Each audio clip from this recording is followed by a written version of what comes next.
ensaio para os próximos anos. Esse é o caminho que nós estamos percorrendo. Daí sim, aí vamos pensar em depreciação, qual o valor do lote, qual o valor da construção, longe ainda. Dos softwares intangíveis, o sistema nosso, em tese, já permite o registro. Aqui é o que eu estava falando, eu acabei me confundindo um pouco, me perdoe. Então, receitas não tributárias 2018. Tributárias está um pouco mais adiante, 2021. Que nem eu falei até agora há pouco, não vai ser fácil. Provavelmente, se eu vier fazer essa mesma apresentação aqui em uma outra oportunidade, vai estar vermelhinho ali, créditos oriundos e receitas tributárias. Recentemente, nós sentamos com o pessoal do ISS da Fazenda, e nós imaginávamos que a única origem de arrecadação do ISS era a nota fiscal de serviço eletrônica. Não. Tem auto de infração, tem outros tipos de imputações do ISS que dão uma terceira, quarta, quinta origem. Então, isso é uma coxa de retalhos para a gente fechar. Nada fácil. Questão de estoques. Estamos desenvolvendo um sistema, também pedindo o desenvolvimento de um sistema para controlar de fato o estoque, sobretudo na área da saúde, que o estoque é muito vultoso.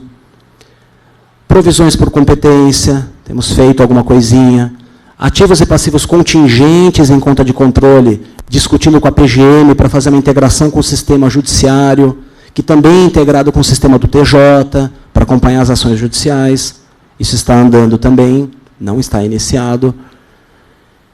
Investimentos permanentes, ajuste para perdas, não iniciamos. Créditos previdenciários, não iniciamos. Se eu estou falando que a gente não consegue controlar os bens de uso especial e dominical, quem dirá o de infraestrutura? Não sei. Não sei como sair dessa sinuca, né? Registrar o viário urbano. Milhares de quilômetros de ruas, praças, viela, enfim. E aí, bens de patrimônio cultural, aí é para coroar, né? De verdade, eu não sei. Nós estamos debruçados, estudando o assunto, discutindo com o tribunal, estudando as normas. Aqui eu trouxe, eu não vou deixar muito enfadonha a apresentação, eu acho que o ponto principal que seria exatamente esse, né? Quais são os principais desafios.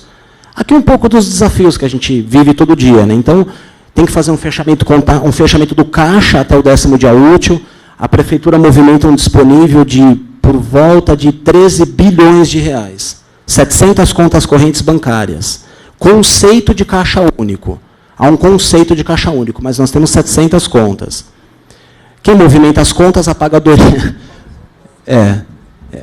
Há um conceito. Nosso sistema não conseguiria comportar uma conta bancária com um movimento tremendo.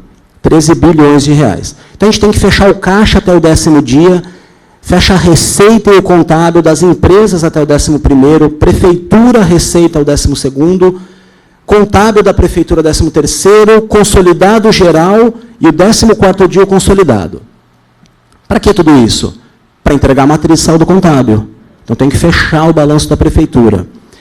Nós vivemos, vale um parênteses aqui, nós vivemos durante décadas na prefeitura fazendo fechamentos provisórios. Então, a gente publicava um balanço com uma notinha. Este dado pode sofrer ajuste. Algo que a gente percorreu muito forte, chegamos num consenso que, junto às unidades, se você mandar o dado para a gente até, onde é que está aqui o fechamento? Até o 13º dia útil, por exemplo, a Procuradoria, que cuida dos precatórios. Olha, se você me mandar o dado até o 13º dia útil, ok. Não mandou, vai entrar em movimento aberto. Isso a gente está falando de balancete mensal. Porque senão a gente não consegue entregar a matriz com números confiáveis para a União trabalhar. Quiçá para desenvolver automaticamente os dados da LRF, REREL e RGF. Porque a proposta é a matriz gerar automaticamente a DCA e o REL e o RGF. Se você não entrega os dados em tempo e em qualidade, de nada adianta. Aquele dado vai ser só para cumprir uma tabela. Vou alimentar um dado qualquer, ok, não estou no calque. Não é a proposta da contabilidade. Opa. Aqui, só falando o relatório resumido, os relatórios são bimestrais e anuais, eu acho que a turminha deve estar estudando isso, imagino. O RGF, que todos os entes da federação olham com muito cuidado para isso daqui, os próprios gestores hoje olham com muito cuidado isso daqui. Hoje eu estava assinando com o secretário o relatório resumido, saí correndo de lá, falei, nossa, eu vou perder a apresentação. Por quê? Ele queria sentar e entender esses daqui achando que estava sendo publicado isso. Eu falei, não, calma, secretária. Espera um pouco. Despesa de pessoal, a dívida, ela vai aparecer no nominal, mas vai aparecer a quantidade de precatórios lá no quadrimestre, no fechamento do exercício agora. Então tem que explicar um a um, porque ele tem que fazer a assinatura dele. Essa daqui é a menina dos olhos, né, que todo mundo discute. E aqui alguns outros desafios nossos, né, o fechamento anual consolidado. Para o ano que vem teremos mais 2 empresas, eu falei no começo da apresentação. A gente vai colocar uma realidade que as empresas nunca viram o que é um orçamento. Eles não sabem o que é isso. É uma estatal que foi criada há décadas atrás, eles fazem a contabilidade com base na 6.404. Eles não sabem o que é 4.320, até sabem lei de responsabilidade fiscal, porque são controlados. Relatório resumido da execução orçamentária, RGF, essas estatais não sabem. O que é orçamento? Tem que fazer? Mas espera um pouco, eu estou com caixa aqui. Isso é um desafio tremendo, porque você vira a chave de uma companhia que ela tem acesso ao caixa dela. O caixa não é unificado da estatal, o caixa da estatal. Ela tem autonomia financeira. E aí você tem que falar para ela, espera um pouco, olha, isso aqui que está saindo do seu caixa, você tem que passar pelo orçamento. A Coab virou dependente em 2010, se não me falha a memória, até hoje é uma luta para convencê-los. Olha, tem que... Não, mas houve um bloqueio judicial. Tem que passar pelo orçamento o bloqueio judicial. Mas eu fui pego de surpresa. Olha, nós também somos pegos de surpresa com frequência. Tem que passar pelo orçamento, porque os relatórios são alimentados também pelo trânsito dentro do orçamento. Então, aqui é o desafio anual, fechamento consolidado, depois a gente tem que entregar para o Tribunal de Contas até 31 de março, esse é um prazo imposto pela lei orgânica do município, o prefeito tem que formalmente entregar o balanço da prefeitura, o cadernão, por enquanto o cadernão, até 31 de março, para a União, 30 de abril.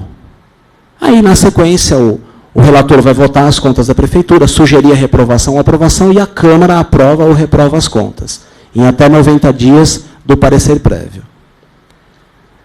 Aqui é a página da prefeitura onde nós disponibilizamos, tudo isso que a gente está conversando aqui está disponível no site da prefeitura, os balanços, balancetes, relatórios resumidos da execução orçamentária, de gestão fiscal, outros demonstrativos também. O gargalo que a gente sofre, eu queria só pontuar isso aqui, tem um pouquinho de tempo ainda, professora? O principal gargalo que a gente sofre na prefeitura é a operação de crédito. A prefeitura, depois de uma longa temporada, voltou a contratar a operação de crédito. Então, operação de crédito, a União, ela não vai liberar uma contratação de operação de crédito se nós estivermos no CALC. Então, com isso, a gente tem conseguido alguns avanços muito grandes, porque segura a mão do gestor.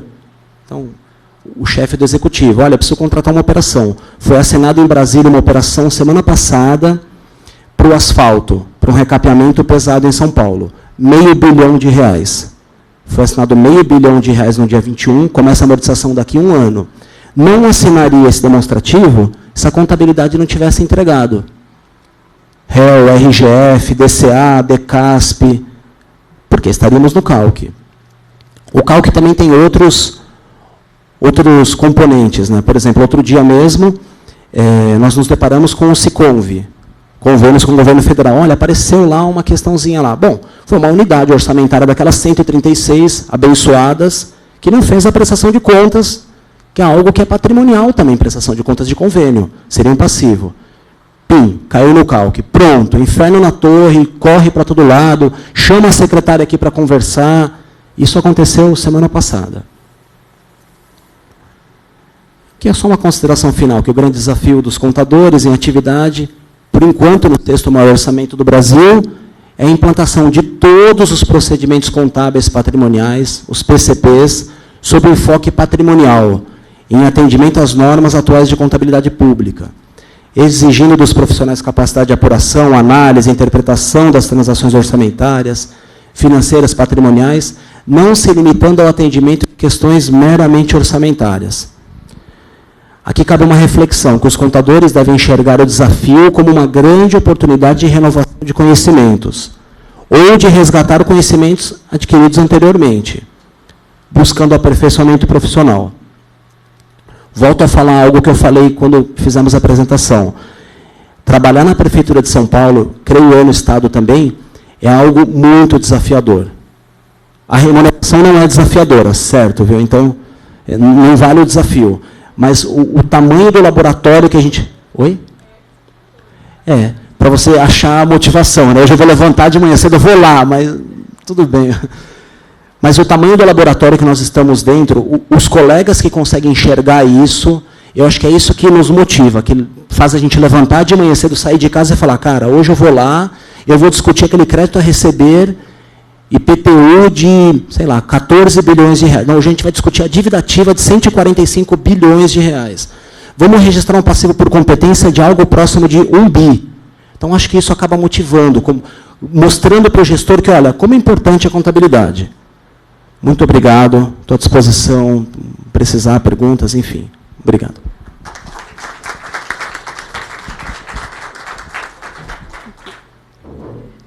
Antes de passar para as intervenções, né, dos presentes e dos que estão acompanhando remotamente, eu gostaria só de fazer algumas observações.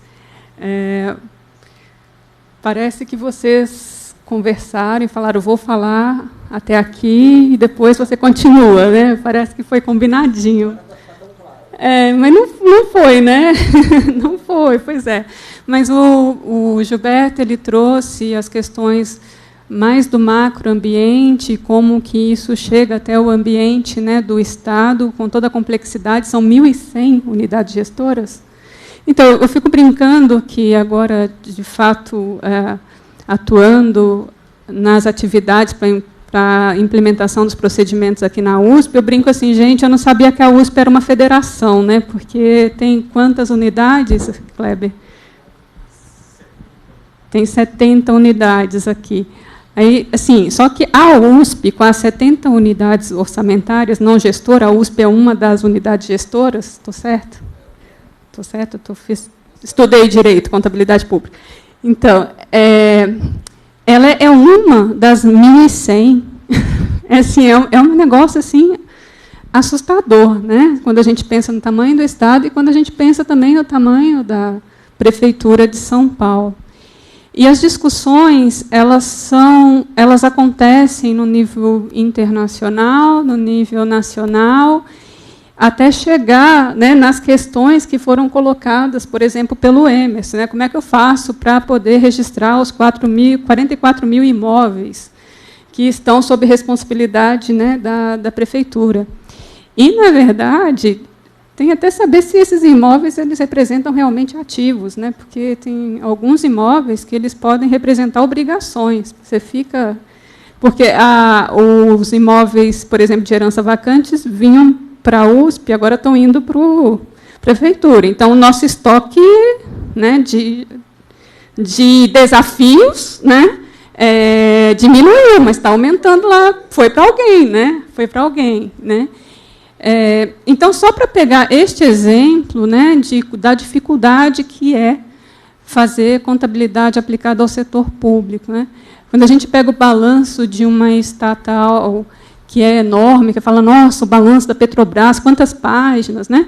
É uma das empresas que tem que ser consolidada pela União, uma das várias outras, e com características diferentes. Tem algumas que são dependentes, ou seja, tem que passar, né, detalhadamente receitas e despesas pelo orçamento, e tem outras que não, que realmente a gente vai avaliar o investimento.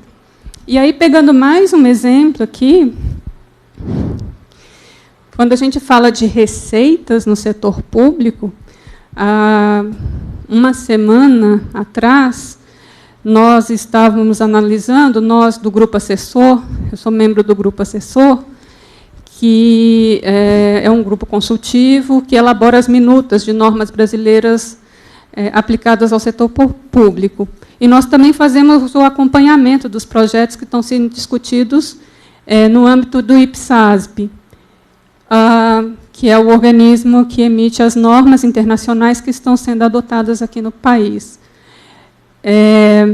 Eu adiei uma reunião aqui na USP, porque eu tinha 400 páginas para analisar só sobre receitas. São 400 páginas. O que está sendo discutido não virou IPSAS ainda, muito menos NBC, muito menos política contábil, né? Que para chegar na política contábil, que às vezes a gente acha que está muito macro ainda, né? A política contábil a gente já desceu um tanto, e muito menos para estabelecer procedimentos, ver o que é necessário em termos de sistema, de pessoas, e assim por diante. Então, o desafio ele é imenso, né? E quando você diz sobre bens de infraestrutura e patrimônio cultural, no âmbito internacional ainda não foi nem definido o escopo do projeto. Por que estou falando tudo isso, né? É para dizer que esses encontros, numa sexta-feira, 29 de novembro, com todo esse público presente, né? A gente tinha informação de 84 acessos via IPTV, porque a gente entende o tamanho do desafio, mas também a gente entende o tamanho do benefício que nós podemos gerar. Eu gosto muito de ser servidora pública, né? Servidor público, é servir ao público. E, normalmente, quem atua na área de contabilidade aplicada ao setor público não vai pelo salário, né? Não é pelo salário, é pela diferença que pode fazer na vida de muita gente. E é uma diferença silenciosa, né? Porque nós não somos área fim, nós somos área meio, né? Então, é uma diferença também silenciosa, né? Enfim. E aí eu só queria também mencionar, né, que, a partir do ano que vem, eu assumo a posição de membro do IPSASB. E uma das vertentes que tem se fortalecido é este relacionamento, esse compartilhamento entre os profissionais acadêmicos e não acadêmicos. E também dizer que, enquanto representante que é da América Latina, é muito importante que essa interlocução aconteça para que a gente possa interferir nesse processo de emissão de normas e essas normas sejam aderentes à realidade do país e à realidade também dos outros países da América Latina, né? Então, quando a gente começa a discutir, por exemplo, consolidação, como é que a gente consolida 1.100, né, que está em estágio diferente, que tem seus ritmos diferentes, né? E quando a gente começa a ver experiências de outros países, a gente percebe assim, entendi. Então, na verdade, quando eu olho para a universidade, ela está adotando outro critério. Às vezes, a universidade até adota regime de caixa, e eu consolido, né? Regime de caixa com regime de competência. Como é que funciona isso mesmo? Né? Então, assim, a gente tem desafios de diferentes naturezas e de diferentes complexidades também. Então, é muito importante ter todos vocês aqui, presencialmente ou remotamente, e eu abro espaço, né, para as perguntas, para as intervenções e os comentários.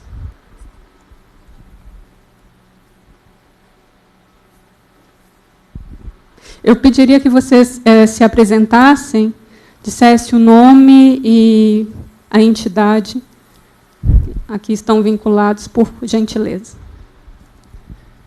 Boa tarde, professora Patrícia, Gilberto e Emerson. Primeiro, meu nome é Hernani, eu estou presidente da Associação dos Contadores Municipais. É uma honra estar aqui participando deste evento. E parabenizo a professora Patrícia Varela, que eu conheço. A gente já teve a oportunidade de participar de alguns eventos. E parabenizo porque é um evento de extrema importância. E a minha fala, assim, Emerson, a gente tem enfrentado as nossas dificuldades. Não é diferente com o Gilberto no Estado, como também não deve ser diferente em nenhum outro ente da federação e, quiçá, na União. Porque, como já foi dito aqui, a cultura da contabilidade, que não é uma cultura de contabilidade, é uma cultura de orçamentário, propriamente dito. Então, os gestores públicos, os governantes, quando eles assumem os cargos, suas equipes técnicas, por vezes, têm em mente a contabilidade, eles trocam por a questão orçamentária, receita e despesa. E nós aqui estamos debatendo, vocês estão trazendo para a gente conhecimentos, experiências de vocês, nessa academia, que é muito importante, né, para já ter uma cultura de patrimonial e não aquela cultura orçamentária, que é o que realmente, eu acho que gera um grande prejuízo para todos nós, enquanto servidores públicos. Nós servimos o público, em que pese, como bem apontado aí pela professora Patrícia, Nós desenvolvemos uma atividade meio, não uma atividade fim, portanto, não temos um apelo social que um professor, que um médico, que são atividades fins, mas para que o professor atenda a população na unidade básica de saúde, nos hospitais, para que o médico vá para uma sala de aula, tem que ter, sim, um trabalho do contador no meio, para viabilizar todo esse processo fim. Então, a minha fala vai nesse sentido, e eu faço uma seguinte pergunta para os colegas, e fiquem à vontade, vale para os três. Inclusive para a professora, aproveitando a oportunidade, professora, não posso deixar. Uma das grandes contribuições da implantação dos sistemas, da questão da internacionalização e tudo mais, penso eu, e gostaria de saber dos colegas, é que traz uma grande oportunidade para nós, contadores, sobretudo da área pública, explorarmos com maior afinco essa área e mostrar para os governantes e para a sociedade em geral a importância da contabilidade na área pública. E eu gostaria de saber dos colegas se os colegas também acham que esse é uma grande oportunidade e mais, como que os colegas têm observado, qual tem sido o entendimento dos governantes, seja no Estado, na Prefeitura, em relação a esse desafio que nós temos pela frente. Está tendo apoio, tendo reconhecimento, porque, professores, não basta falar, bom, eu vou investir num sistema, ok, mas o Emerson bem falou, lá na ponta, se não tiver um entendimento técnico contábil, não vai ter em mente que aquela nota fiscal engavetada que o Emerson fez referência vai repercutir no balanço, tem que ser registrado como um passivo, porque se não teve empenho para pagar, quem forneceu tem um direito, e esse direito vai ser cobrado. E pode virar depois por meio de uma indenização, mas, de qualquer forma, é uma obrigação. Então, a pergunta é essa, qual a contribuição que os colegas têm observado em relação à implantação das novas normas na contabilidade na área pública. Obrigado, professora, obrigado a todos. Obrigada, Hernani, sempre um incentivador da contabilidade. Obrigada pela presença e pela pergunta. Eu vou passar para você.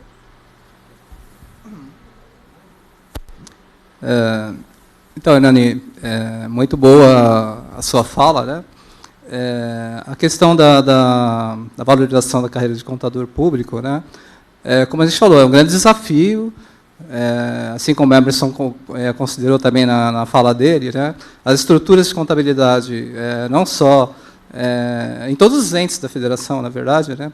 Elas têm essa carência, né, de profissionais, e a gente estava discutindo até antes de começar o encontro aqui com a professora, a questão também de você não ter estrutura, né, de ensino, né, voltada para a área da contabilidade pública, né. Então, isso, como eu havia falado da minha fala, né, da questão de a gente ter essa premissa de necessidade de informações, né, de conhecimento, né. Então, eu acho que tem que acontecer mais eventos, inclusive como esse aqui, né, para poder aproximar as pessoas que vivem o dia a dia da contabilidade pública com a academia, com todos que forem possíveis gestores públicos, né. Muitas vezes no Estado a gente costuma fazer algumas audiências com os gestores públicos, os gestores que trabalham nas unidades do Estado, para poder também atualizá-los, né, sobre o que está acontecendo, porque todo mundo vive em mundos diferentes, né, e a gente tem que aproximar esse conhecimento. Mas, realmente, esse é um grande desafio. A gente, a cada gestão, a cada mudança de governo, a gente tem um desafio novo de dizer que a contabilidade é importante e que é necessária para que, quando vai fazer qualquer questão, né, que dependa de uma informação de balanço, que a gente vai provar aquele valor da informação contábil, né? Mas hoje realmente é uma situação difícil a questão da carreira de contador público, né, em todos os entes da federação, tá? Salvo alguns estados que conseguiram se sobressair nessa questão da carreira, né, a grande maioria que eu sei encontra-se em dificuldade. Então, é um desafio assim, a cada administração. Tem administração que apoia mais a contabilidade, tem administração que apoia menos, né?